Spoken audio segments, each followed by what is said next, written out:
Va encisar el papa Benet XVI i ara té l'oportunitat de conquistar el públic nord-americà. Parlem de l'Horchata. Barbecue America, un programa de televisió nord-americà que veuen 44 milions de telespectadors, s'ha fixat en ella. El presentador, conegut com el rei de les barbacoes, la promocionarà als Estats Units. Farà un reportatge que avui comença a gravar un equip del programa en una horchateria d'Almàssera.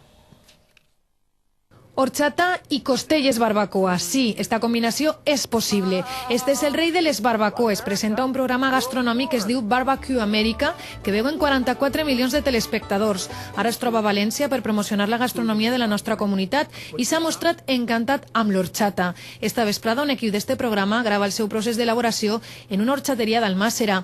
L'horchata viatja per les zones televisives i nosaltres ho podrem fer via aèria. La companyia Delta Airline ofereix a partir de juny la connexió Valencia-Nueva York en 4 vols semanals directes. El objetivo de que nuestra marca, de que nuestro destino turístico se divulgue mucho más en el mercado americano, con el objetivo también de que esos 50.000 visitantes anuales que tenemos se incrementen y que por tanto nuestra presencia sea cada vez mayor en el mercado americano. La ciutat de l'Horchata i la dels grans gratacels unides ara per l'aire i pel paladar.